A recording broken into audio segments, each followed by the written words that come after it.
Oh yeah, I gotta do the sponsor message. Did you know you could sponsor Nerd and Tie?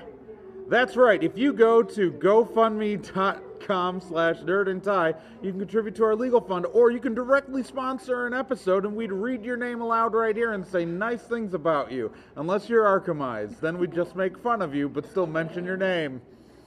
Just again, go to nerdandtie.com, click on sponsorship information, or go to gofundme.com/nerdandtie. On this fortnight's edition of Nerd and Tie Live at No Brand Con. At No Brand Con, we are going to talk about the Last Jedi trailer. Mystery Science Theater 3000 is back.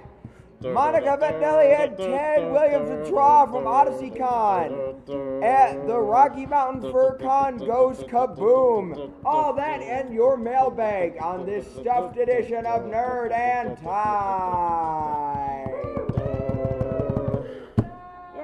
Look at that huge crowd we have here at No Brand Con. Oh, it's so big. This room is packed completely. All 5,000 of you. Don't turn around. Just trust us that they're here. Having trouble coping with it all. It is such a pleasure to be here in the Wisconsin Dells at Nerd and Tie, at No Brand Con 2000. At Nerd and Tie live at No Brand Con. Yeah, sure. There you go. We'll go with that. You could have covered it that way, but no. I'm one of your hosts, the unstoppable tie clashing with my outfit for once, Nick Izumi. Successfully having gotten our audio set up with limited time frame. Right next to me, immediately to my right, is the indomitable Trey Dorn. I'm wearing pants, but you'll have to trust me because I'm sitting behind a table. I'm legitimately not wearing pants this time. This is true. This is so true, yeah. And confirming the trueness, we got them, the one, the only, Gen Proc. Official pants inspector for Nerd and Tie. Official pants inspector. It is now official. Wow, we have, our OPI. show is just packed to the gills. Here. Ooh, We're gonna Sophie. lean in. This is the worst title card ever. Our show is just packed to the gills, and we only have an hour to get through all of our great material. So unfortunately, we can't go through as much as we'd love to ask you, hey, what's your favorite cosplay and how are you enjoying No Brand Con? I'm sure you're all loving it. We should really get rolling with what we got on our docket. If we have time to bug you about stuff, we will. But since they're gonna kick us out of here at the end of the hour, we can't. If we'd rather talk about the stories first, and then do the fun stuff if we've got at the end. So let's. I made a hand gesture. This is an audio-only episode. We're not audio doing video. You pulled a me. This is radio. Why don't we move forward into the actual story? So, probably the biggest piece of news from these last couple weeks, after waiting with bated breath, it's finally happening. We got our first trailer for Star Wars Episode 8, The Last Jedi. Woo. Yeah. I can make them clap if I say woo. That's what I have learned. The power. Yes. Oh, what great responsibility you're not going to use. So, we had a pretty, this is a pretty cool trailer. Some stuff blowing up, some scenic shots, Rey making rocks move, and Luke Skywalker saying that it's time for the Jedi to end. What do you guys make of Star Wars? It makes perfect sense because every time they try to bring the Jedi back or do something, they fuck it all up. Oh, okay, we're getting the explicit warning on this episode. All right, no more swears from me. That's We're not even 4 minutes in. I mean, it's a record. It's a record. So, if you look at, especially, and the prequels really established it, in the original trilogy, the Jedi look all wise and great, but, it's because they're not, into murdering kids, which, to be fair, if the standard for, perfect is doesn't murder kids, pretty much all of us meet that, unless you don't, and then I'm scared. So, like Funny story. there's always because there's a line that we go back to in the prequels, which is only a Sith deals in absolutes, which is in itself an absolute statement.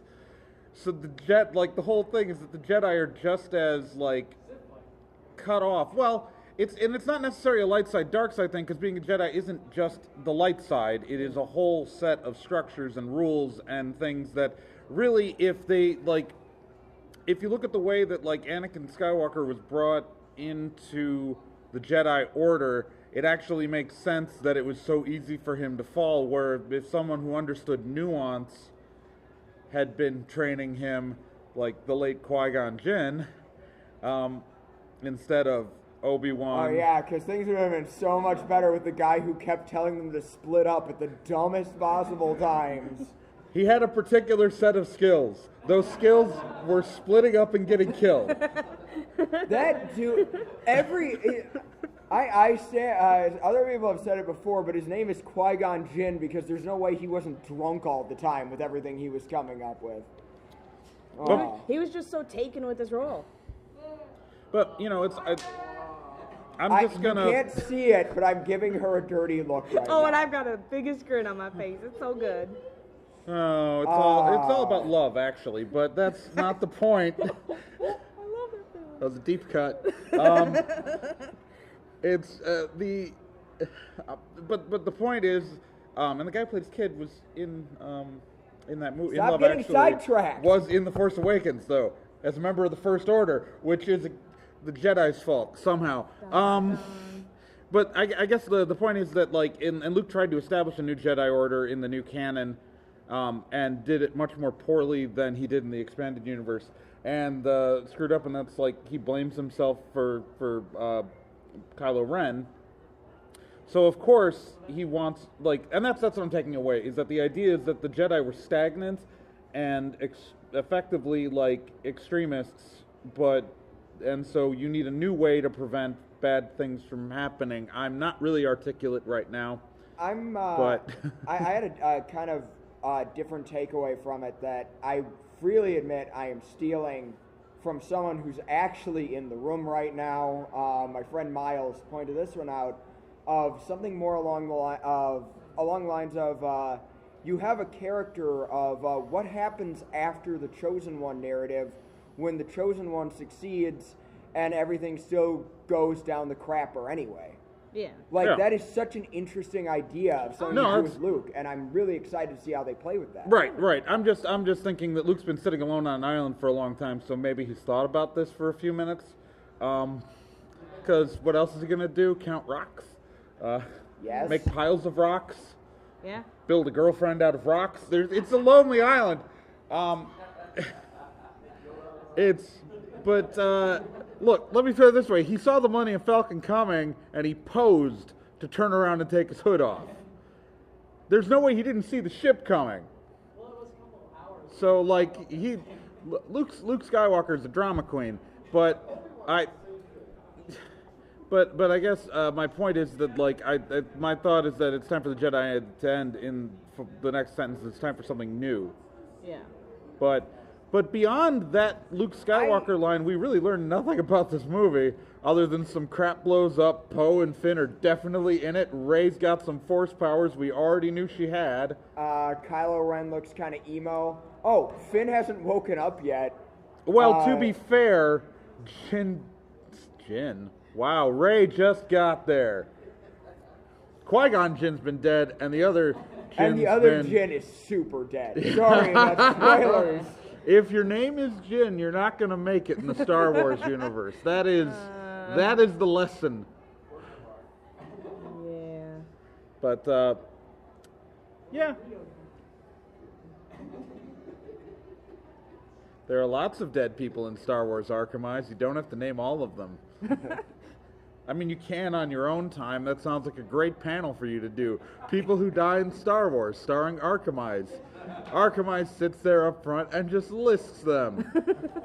I just Red want to know. 3, But Red wait. 4, Red 5. Actually, I don't remember which Luke's call sign was, so I probably... Luke's was Red 5. Yeah, well... Good job. Well, guess what? Good He's job. been dead on the island the whole time. Well, okay, so I've got a... Wait. But Red 3 died in Rogue One. Red 5 Red died 5 in died in Rogue... Rogue One. Can't even count. Yellow leader? What this did point out to me, though, there is one other thing we learned from the trailer, and I need to point it out, is that Poe Dameron cannot keep his X-Wing intact to save his life. that was Dude kick-ass had- black one, like Yeah, with the custom dude- paint job. Like, he went and got that thing detailed, and it's just gone. Put a turbo in Yeah, it. Black Beauty's gone. His awesome blue one. Yeah, his blue gone. one. Yeah, dude can't keep. I would not trust You this guy with know, an X-Wing I'm anymore. gonna tell you why. Because how else are they gonna sell you a third Poe Dameron X-wing? Yeah. I mean, it's gonna work, to be Yeah. fair. Poe Dameron X-Wings are turning into Char Zakus for me. I just need all of them. The next one's gonna be red with kick-ass flames and a painting of a dragon on the front. Okay, I don't need it anymore. They're gonna put a nitro in it, yeah. But besides that, here's a bunch of flashes to tease you. But I will tell you that they have managed to turn Rey's her theme into a trigger that will make me instantly start crying. Oh dear. It is like if I think about the song too much, I start crying. Wow. John Williams is good. Yeah. Yeah. He's made me feel nostalgic for something that took place 2 years ago. Oh my gosh. Good golly. Well, I mean, think there's not about it. much- Like we all love everything that John Williams has done in the Star Trek franchise. The Star Wars franchise. Ouch. Okay. I have been awake Ow. since 7:30 in the morning. No. I've had 2. I need like a squirt bottle up Oh, here. wow. I was like, Finish you. yeah, I've been awake since 7:30. I've only had 2 meals. Wow, same story, Trey. What happens Yet is I know which one has R2-D2 in it and which one has Data. Thank you very much. there's a thing that happens, and you'll see this happens way more on convention episodes where I do word replacement. It is a thing I do where I will start I've done it twice this episode. The Red 5 thing was just me not caring what Luke's call sign was. But I do word replacement. It's a thing, man. I apologize. My mother's worse. Well, But anyway, I Star don't Wars. know. Is there much else to say about? I mean, it was a teasery trailer. it's good. We managed to talk like 10 minutes about a trailer with zero content. Yeah. So, I'd say we're good. Let's move forward. So speaking of things that talk a lot with very little content. No, Speaking of, okay, I had it. nostalgia. No, it was Returns. like Return of Fun Space Universes. Sorry, I'm very proud of that. Also words. MST3K is back. Long awaited. All 3 of us are Kickstarter helpers. Backers. Baggers, that's the word. And it is awesome and amazing, and we're all very excited, and we Yeah. like No. It was worth the wait. Yeah. It turned out to be the show. yeah. Yeah, I mean, I'm gonna be honest. It was one of those things that I backed. I excitedly backed it, but I went in kind of wary. Yeah, I know. Understandably, Nervous. when someone digs out your old favorite TV show after almost 2 decades, you get a little nervous. Yeah, I was very wary about like the new voices for everybody because like Yeah. It's when you get used to Baron Vaughn is the one that takes the most. So it's like, obviously every part in MST3K has been replaced at one time before, but Kevin Murphy took over Servo in season 2 of the Comedy Central run, technically Comedy Channel run for the first season, but they're the same network when they merged with Ha, which was a stupid name for a cable network because it was Ha. But Kevin Murphy took over season 2, and he was the voice for 9 years of that show. Yeah. And so for 9 seasons, he was our Tom Servo, and because Comedy Central never reran the first season episodes, as far as I can tell, because the sets look so different and the voices were different, they just frankly only reran episodes from season 2 and later.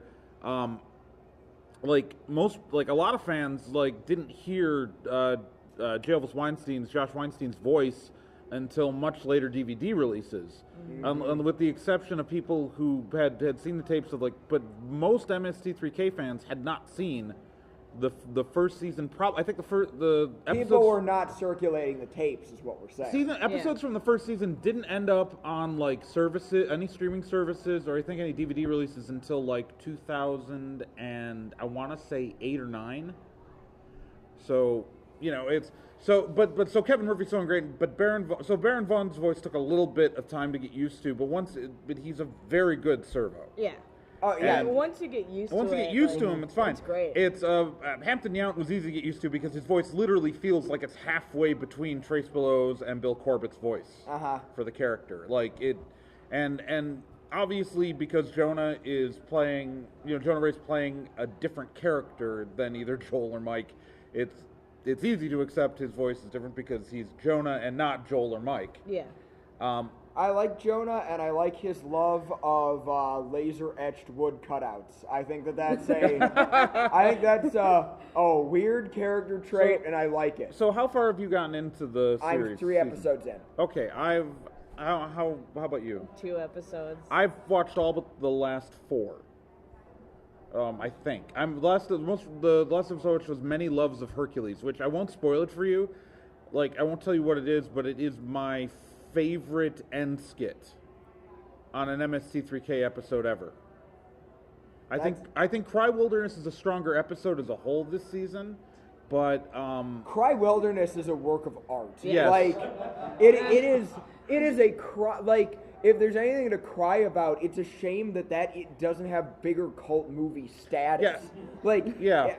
How have none of us heard of Cry Wilderness before that episode? How has no one heard of Cry Wilderness until this last week? It's an insanely funny movie. Yeah. Well, and it goes to show that the producers are doing a really good job at picking films. Oh right. Yeah, I cannot think of a better first episode than Reptilicus. Right? I never would have guessed Denmark made a Godzilla knockoff.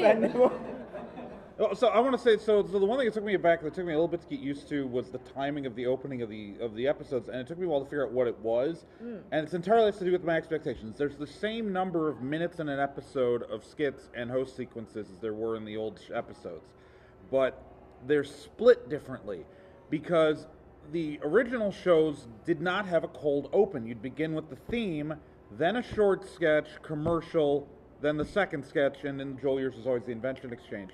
The new show starts out with a cold open scene, then Jonah gets sucked into the theme song. And once I started to expect that, it was better. I think it's an anti-Netflix measure, because you have to understand Netflix for so many shows has this setting where it skips the opening. Yeah. And that is unacceptable in Mystery Science Theater. And it won't skip it on shows that have cold open. Yeah. Well, yeah, that's I true. also appreciate that they do kind of little pretend commercial buffers. Those are great. Just to make it feel like you're still watching an actual TV show instead of just binging on Netflix. And it's Moon 13, the moon. Yeah. But it's always but it's a nice little break, because that's the whole thing. Is when you watch the old episodes, even on DVD or on streaming, they have those bumpers still in there, and it kind of the episode is 90 minutes long, so it gives you a nice little moment to take a breath with, and he usually makes a joke either about the film or some behind the scenes thing, and I've really enjoyed that. And I want to say, what I was talking about with the opening sketch, I want to say that on repeat viewings it didn't bother me. I've rewatched the first 4 episodes I watched a second time when I was writing my review of the new season, and the things that bothered me the first time I watched Reptilicus did not bother me the second time, so I know that the problem was my expectation and not the episode. So it's... Can I also just point out just how on point so much of it is. Because, like, the riffing is obviously stellar. Yeah. But, like, Yeah. even the host segments, I love Jonah's monster rap. Like, that's Oh my one God. of my favorite. Well, it's written by Paul and Storm. Okay. Yeah, it's and It's one of my favorite things ever. he said in the It's one of my- in easily. in the post screening for backers Q&A that they did on VHX and YouTube, they actually apparently Jonah Ray went around for like weeks. He would start conversations by walking up to people in the cast and just launching into the rap because he was so nervous about getting it wrong that he just constantly went around saying it. That's so good. That's awesome. I love that. You know, I only have one really big issue with the show, and it's the dumbest issue ever. Jonah looks exactly like my friend Vanessa's husband. Like, my gosh, he like does. it's so frustrating. Oh, he does. So like every time I see him Oh, from you've now, ruined like, it for me now. I need to finish my Tom I'm Servo not good puppet. enough friends with Vanessa to know what he looks like. I'm fine. When I finish my Tom Servo puppet, I'm just going to follow him around from now on, Yeah. saying, Jonah, I'm not Jonah, Jonah. This sounds like an excellent plan. Yeah.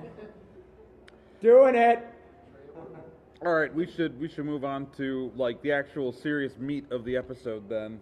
All right. The crunchy stuff. Oh, ooh. Convention news. Ooh, boy. Hard-hitting research into things that only the people in this room care about. Actually, they're both really serious stories. I don't know why I'm making jokes. Yeah. First up, Bisky Odyssey Con. Odyssey Con Madison was a. It is. Well, it is. Still is. Well, it's happening next week. in theory. It is a sci-fi and lit con. That's been in Madison, Wisconsin for several years. Since 2001. Since 2001. Wow. They're 1 year older than No Brand Con. But they're going to be that they've been known in a little, but they've gotten into a little bit of trouble when which started when one of their guests of honor, Monica Valentinelli, announced that, and she is a tabletop game developer and also an author, announced that she was not going to be coming to the con because they have a known harasser on the event staff. Obviously, this created some waves, got some people talking, which led to another guest. Complete chaos. Yeah, actually, yeah. Where to even go with this? So, Author Tad Williams, shortly thereafter, also withdrew from appearing because of the same reasoning. yeah, so they pretty much lost their two biggest guests this year. Odyssey Con's reactions were all over the place and everything not to do in this situation, to put it politely. They went cray-cray. This ranged from responding publicly by posting private emails between the con and the authors. All right, so let's dig into this. So Yeah. what the real issue here actually is you got to go back to another Wisconsin science fiction convention, WisCon, a few years back. Jim Frankel was at that time he was kicked out of WisCon and for harassment. He was also let go from his position at Tor Books, and Jim Frankel's really the problem.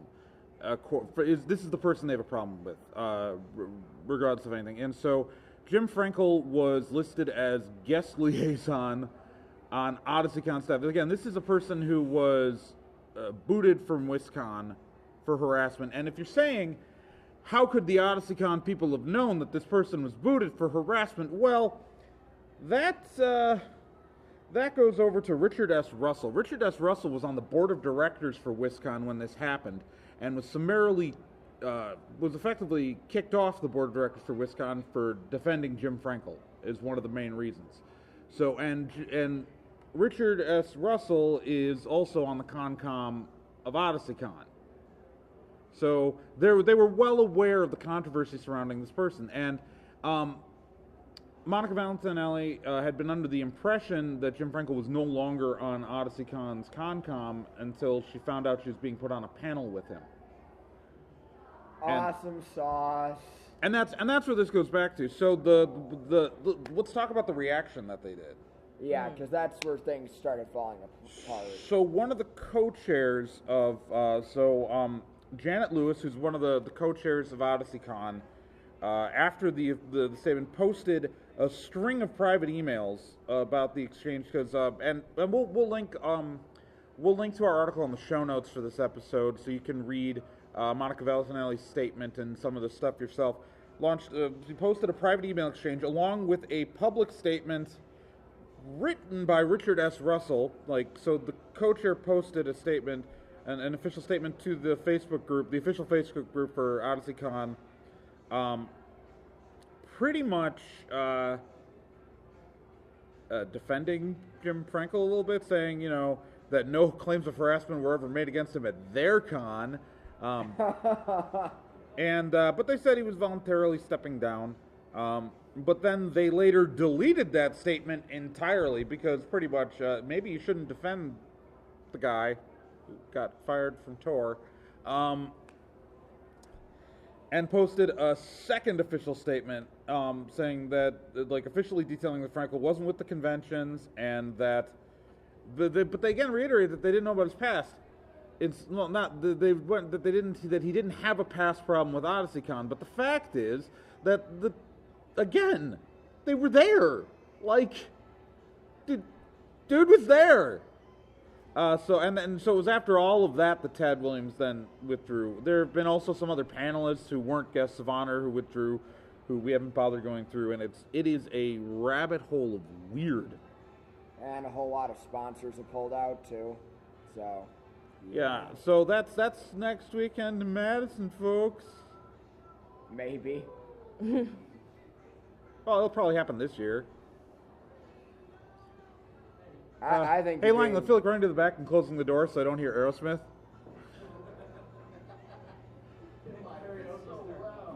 Karaoke's starting up in here after we're done, so no. You're all right. Karaoke.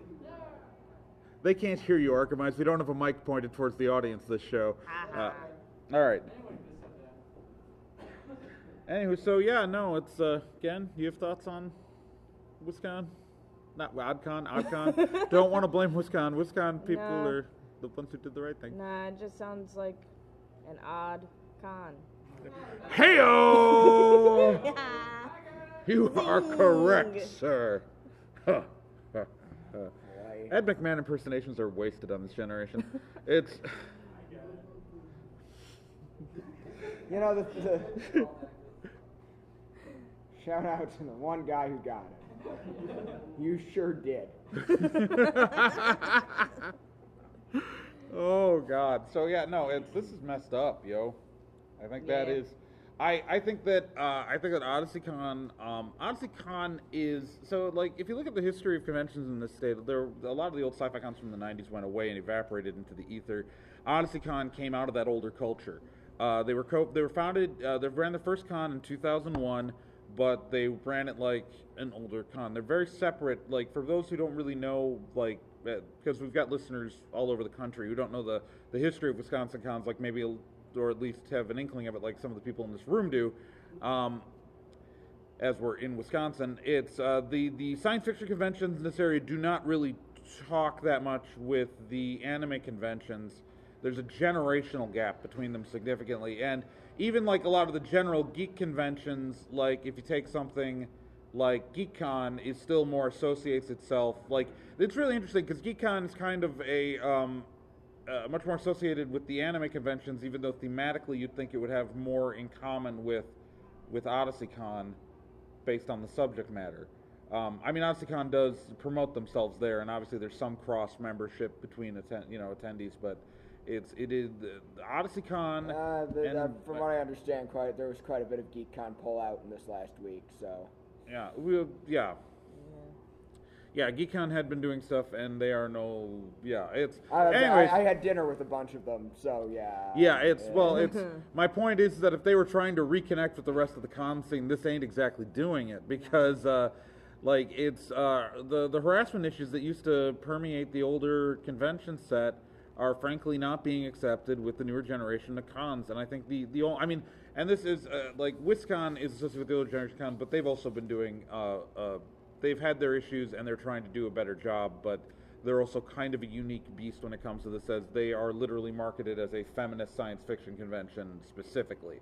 So they're not your average science fiction con, even though they still target the same age demographic. It's weird. It is just weird. But y'all want to find out about something weirder? Heck yeah. Oh boy. So, Rocky Mountain Fur Con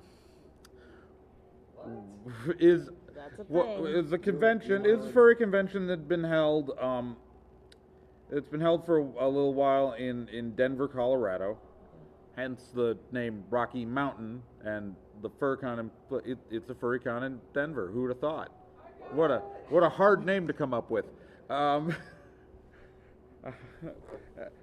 don't know. I have more respect for puns, but that's just me. Rocky Mountain High Fur Con. Well, anyways, not earlier this week, last week, Rocky Mountain Fur Con officially canceled their 2017 event that was scheduled for this August. And it is the weirdest story I have seen in a long time. Nothing to do with the fact that it's a furry con, because furry cons are pretty much just like every other con, just more fursuits, because, that's the target demographic, so it'd be surprising if it wasn't. But, you don't really expect when you're talking about a con cancellation that you're going to be going through the sovereign citizen movement, a sex offender on the staff, and Nazis, just literal Nazis. Yep. Hooray! If you were unaware of Nazi furries, they've been a thing for a while. Yep. They're just getting more annoying. So strap in. This is going to be a ride. So problems in Rocky Mountain Fur Con, they've never had a smooth ride. The original convention chair, Kendall Ray Emery, stepped down in 2008 after it became publicly known that he was a registered sex offender. We don't know a lot of details about his offense. We know that he was convicted of sexual contact with a minor way back in '93, and we don't have any evidence that he's reoffended or anything like that. I don't want to really go into that because when you go back that far into the sex offender registry, there are things that can happen multiple ways. And without any details of his case, I don't want to make a statement. But most cons think it's probably a bad idea PR-wise to have a registered sex offender as the public face of your event. So he stepped down.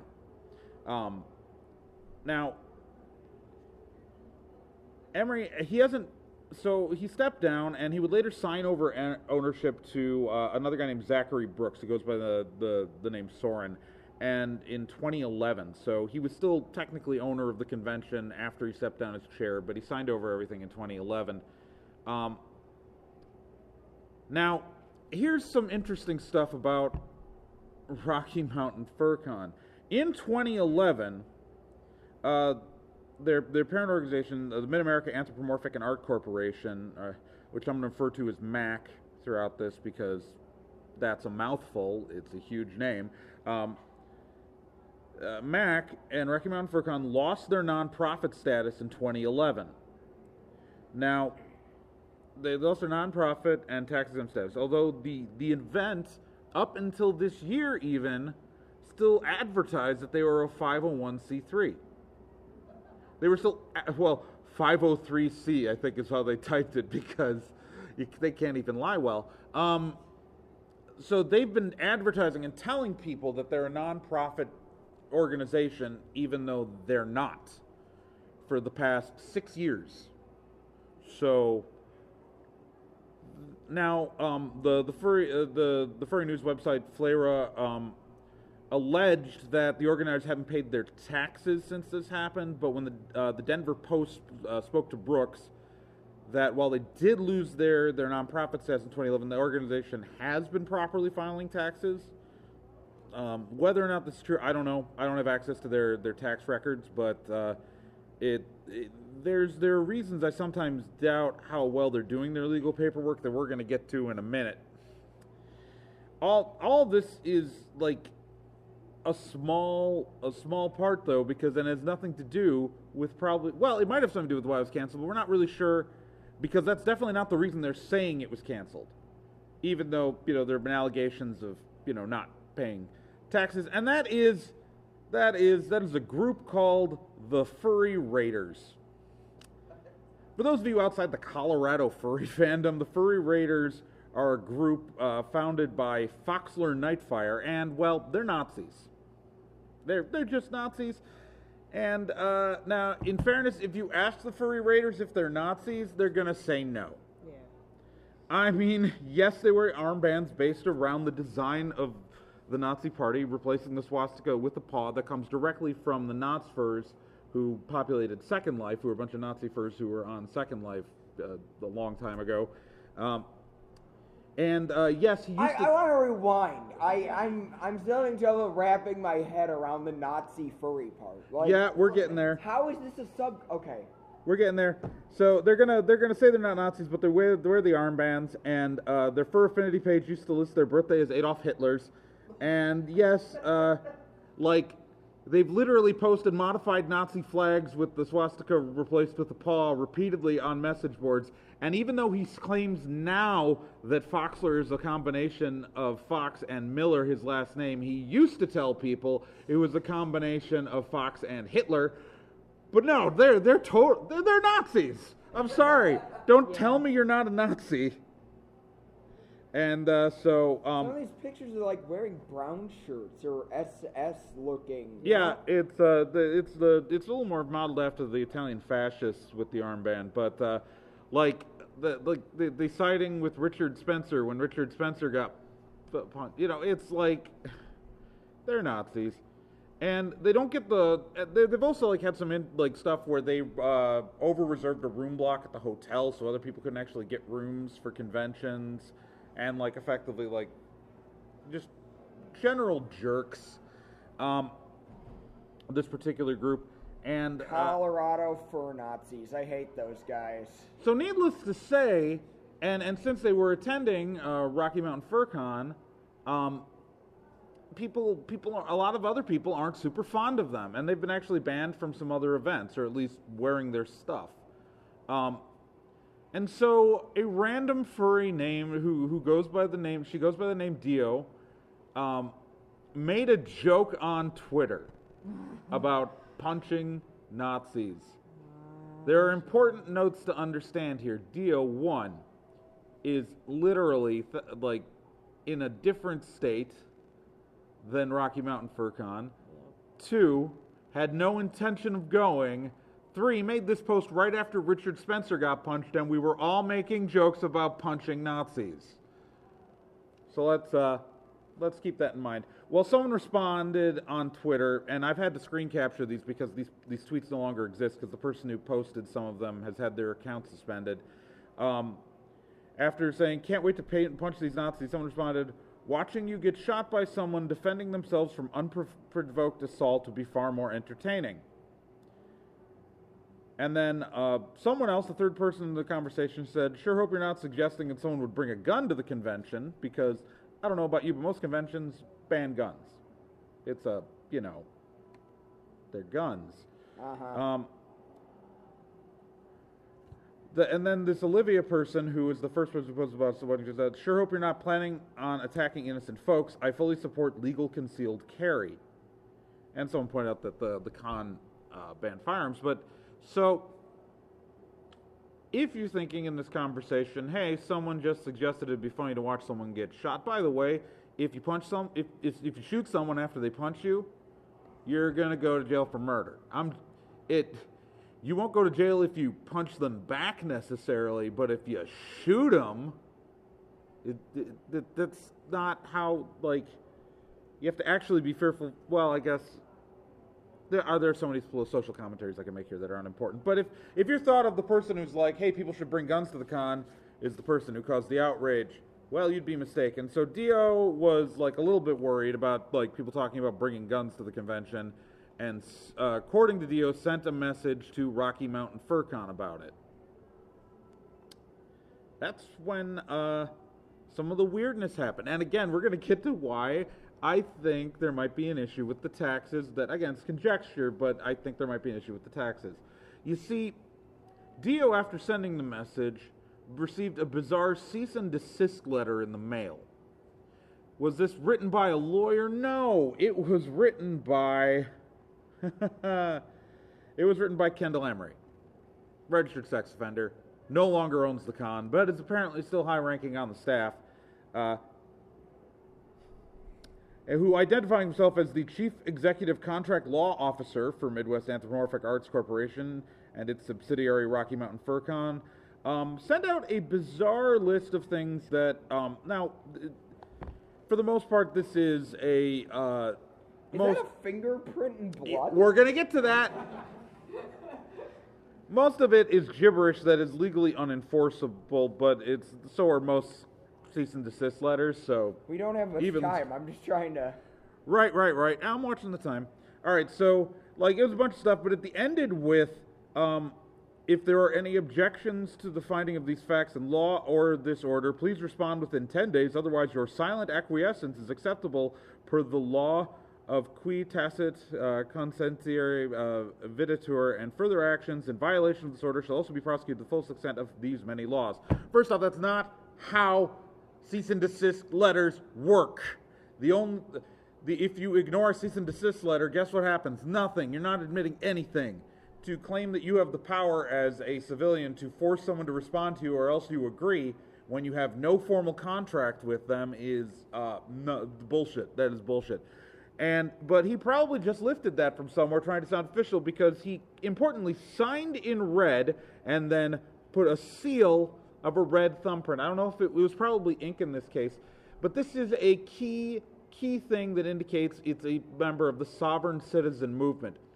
Sovereign citizens believe lots of things, but mostly that the government's authority doesn't apply to them if they say so. They believe you can get a lot of things done with the magic. If you understand and learn the law, it's like magic and people have to just let you do things, which is not true. But they also some believe that there is the corporate self and the real self, and that if you sign in blue or black, you're signing for the secret corporation that's been set up in your name, that secretly government's making money off of you. But if you sign in red as representative of blood of the people, that is the real signature of a person. And they also believe the thumbprint in blood or red ink is the one true form of identification.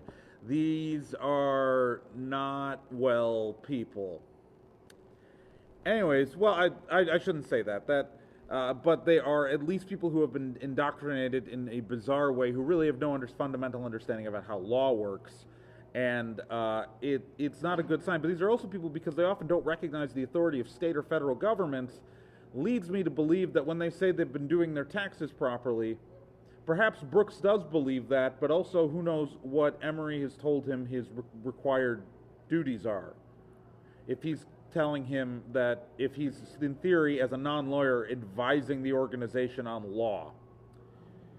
With his magic thumbprint. Now, if you want to know how this leads to an event cancellation, apparently, and this is according to Rocky Mountain FurCon, that because of the threat of, again, from a person who joked about punching Nazis at a place they were never going to, that threat required them to, if to hold the con, hire additional security, which would have bankrupted the con.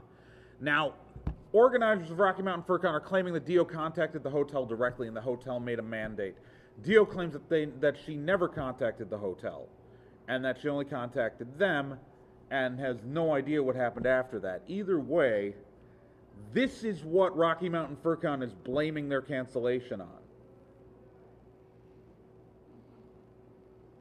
Holy crap! I love when Nazis feel threatened, because it's like, how can you threaten my freedom of speech? It's like you want to exterminate people. What? Fascists are the first people to complain about freedom of speech when they don't get it. But they don't want yours. Because, again, they're fascists. You see, the joke was subtle in the mentioning fascists. Fascists. So, holy crap. The good news is a new group of people are getting together to start a FurryCon in Denver, which will hopefully not be run by people who sympathize with Nazis. Also, there are reasons to believe that members of the Rocky Mountain FurCon staff are in some way involved. Some of them are involved with the Furry Raiders directly. I don't have confirmation. There's just sort of things that kind of indicate that. So maybe Denver will be lucky enough to get a new FurryCon that doesn't involve Nazis. Yeah. We can hope. Yeah. We can only hope. Right, we can do more than hope. We can dream. We got a full mailbag. We should dream our way into the mailbag. We can read mail. Who wants to take Keith's email? Sure. Hit me. Hi, Nerd and Ty, Vomit Hat, Steve Challenge Back. I'd like to quickly apologize. Okay, so I want to point what he said. There's a deleted paragraph in his email where he guesses the Vomit Hat Steve challenge. Okay. And so I was just denoting that there's missing text in the letter. There's no way for me to know. Okay, anyway. I'd like to quickly apologize for what I assume was my horrendous spelling and lazy typing causing all the dead air in the last podcast. My hat's off to you for making it through it all. I'll try and do better this time. Last time I mentioned the new Yu-Gi-Oh movie had recently become my new favorite animated movie. And while I doubt any of you guys are interested in Yu-Gi-Oh in the slightest... That's right, Yu-Gi boy. Sorry, but that is correct. There was an interesting aspect to it that I've been seeing more and more in anime these days, and references to a bridging culture. It seems like the movie constantly kept referencing jokes that were made popular not by the source material but by Yu-Gi-Oh! Abridged, the web series, which many have speculated is the reason the fandom is still alive at all, and Yu-Gi-Oh! Isn't the only one. A lot of official Dragon Ball Z products have reached out to have reached out, but most interestingly, the most interesting reference happened in the season clip show of the episode of Avatar Korra. In that episode, the entire segment of the episode simply is a abridged episode using the exact same animation, repurposing voice acting and writing techniques, which is interesting considering that there has not been a successful abridged Avatar series to date.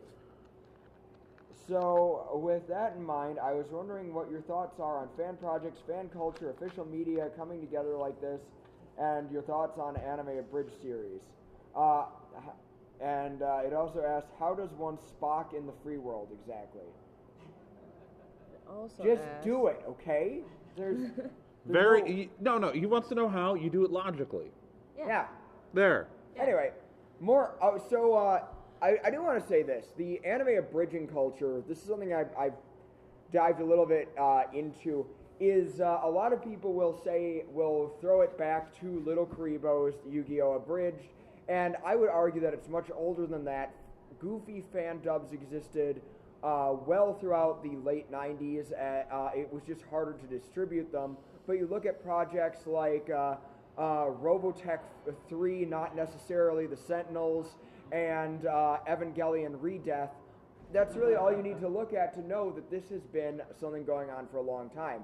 These fan dubs walk an interesting line. It's hard for them to stay legal. Team 4-Star keeps getting taken down. If they can work with the official sources, it's great. The thing that sucks is that the Japanese end of things hate them. Enough said. Yeah. Any further thoughts on that, Ken? No. All right, then why don't I read the Mad Chemist, since it would be for it. weird if you welcomed yourself. Yeah. The Mad Chemist writes, "Welcome again. Hi, nerds that wear ties. I have not written in lately and thought I would change that and say, welcome again. It's great to hear someone else to keep Nick and Trey on their toes." All of these are spelled wrong. It's Hey, the mine's wrong not. there. Trey is spelled wrong. Gen's spelled correctly. Gen is so spelled that's correctly. important. It's time for another rage-inducing thought questions. Another rage-inducing thought questions. Okay. I shouldn't make fun of people. What things do you see in the vendor room that you see vendors do that makes you most angry? This question is for all three of you. We'll start with that. I'm going to say those mystery boxes. Sell bootlegs. Yeah, selling bootlegs. Selling bootlegs. I know that That upsets ticks all me of off us. something fierce. Well, you know what those mystery boxes are also often full of? Bootlegs. Bootlegs! Ah. Hey-o! Yeah. Anything else, Mixed Man? I don't know. There's a lot of artist things that Oh, upset me, but markups of recent Japanese things that have the yen price on the side of it that I can read how much it cost them in the first place. Yeah, vendors who put things out into the walking aisles. oh yeah. Yeah. Vendors who pretty much put anything else in anyone else's space. Yep. Super tall things, yes, we know. All right, so moving on to the next part is also Power Ranger movie opinions, I assume, since it says Power Rangers movie options, and I think that the options are that there is a movie. So Did anyone else on the panel see it? I did not. No. All right. Since I'm the only I one want to. I just been busy. with I cons. can't believe I'm saying this. I went in hoping for a laugh because I didn't think it was going to be good, and honest to God, I loved it. I love the characters. I love their interactions. I still don't really like the aesthetic of the costumes or the Zords, but I love these Power Rangers so much. I can't wait to see them together in another movie. They were great characters. It was a very character-driven movie, and that's enough for me. All right, so now I'm going to read the final question, and I want to point out that as I know what the answer to this is, I want to point out we received this thing like days and days ago. The next part of the email is Arcemise, spelled Arkamize. Arcemise, how was the drive over back to Wisconsin? Why don't you come up here, Arcemise, so the Yeah. microphone can pick you. This, well, This just talk one. near the recorder. This Yeah. one. Right here. It was fine. Really? Really? Yeah. What time did you get to Janesville? Was it 3? 3:30. On Friday? And why did it take you that long? Traffic? You mean you got lost? No. Because you didn't have a data plan on your phone and didn't have GPS? Maybe. So not great? It went alright. What city did you end up in before you got to Janesville? Janesville. Was it I in the knew how to right get to state? Janesville. But did you? He did Yeah. get to Janesville. How many times did you leave Janesville and have to loop back into it? Never. Because you've never left and none of this is real. I understand. Anyways, keep up the nerd and tying Mad Chemist. Awesome. Yeah, and you've got the next. The And next then you piece can of mail is actually from Firsters. It says, "Hey, Nerd and Ty, longtime contributor, first-time writer. The reboot of Mystery Science Theater 3000 is without any argument a success. It's not often you see a show with robot sidekicks maintain a successful reincarnation. Sorry, Kit. So my question to you, dear radio crew, is aside from the new art and servo, what other rebooted robots have made it through being brought back to life? There aren't many, but what are your favorites?" The Lost in Space robot in the Lost in Space movie. Voiced by the original guy from the original show, too, I want to point out. Analyzer, the robot from Space Battleship Yamato and Yamato 2199. Yeah.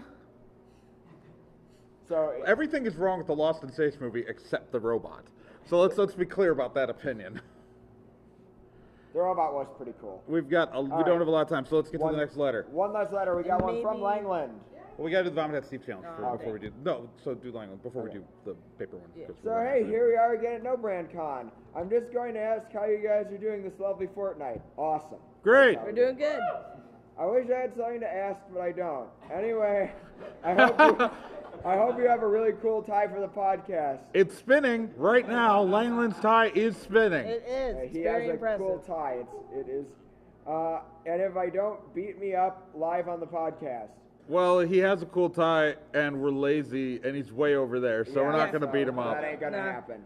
That's all I'm I got. not standing Peace up. out. All right, so we're gonna try to rush through the Hall of Awesome. We're not gonna do the Vomit at Steve challenge this episode, but we are gonna do what we promised to do, and that is, of course, go through the Hall of Awesome. The Vomit at Steve challenge is a part of the show where I read a name from I do word replacement. Read a sentence from a book, and the challenge to you, our listeners, is to guess what book it is. If you guess correctly, you get included in the Hall of Awesome. And we do have a new member of the Hall of Awesome this episode, and that is Keith, who wrote into us, gets added because he correctly guessed that I was reading from Black House by Stephen King and some other guy whose name I don't remember because I don't have the book in front of me.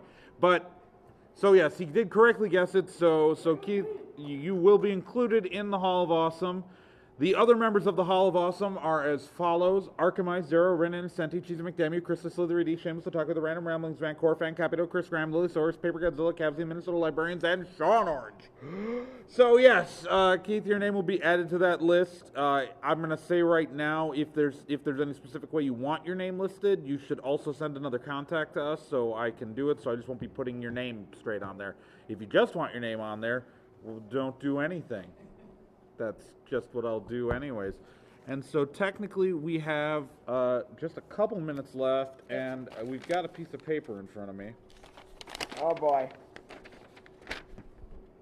Oh, it's in cursive. It's in fucking cursive. Oh my gosh. Can you read it? I could try to decipher it.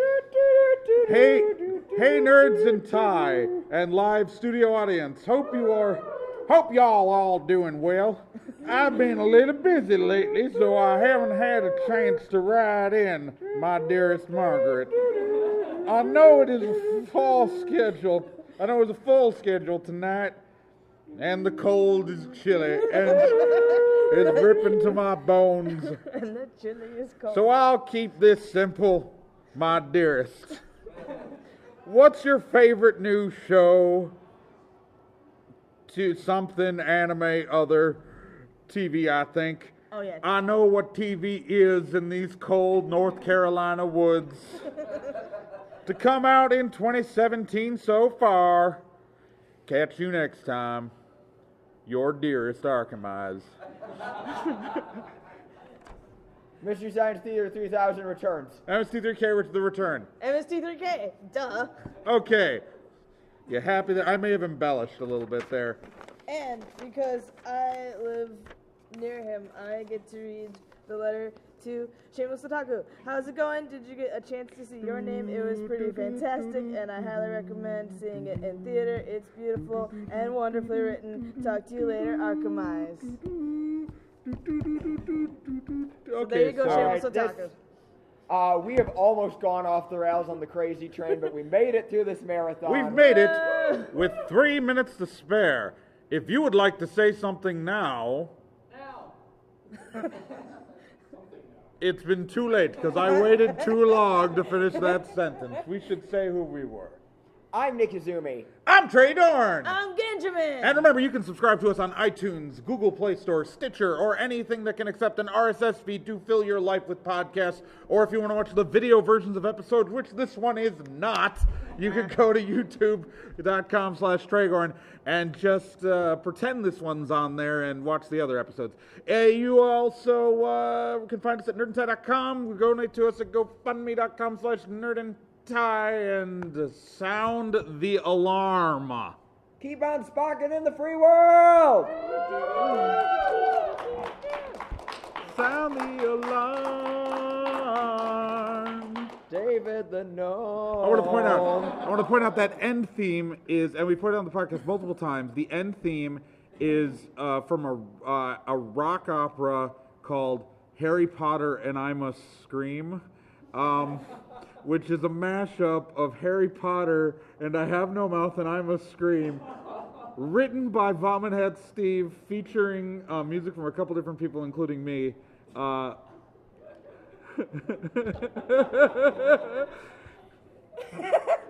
So yes, you can find that album for free on the internet. The version that we use is a version of the full song Cloudburst, done in the style of the reprise that I wrote for the album. There we go. Nerdtie.com.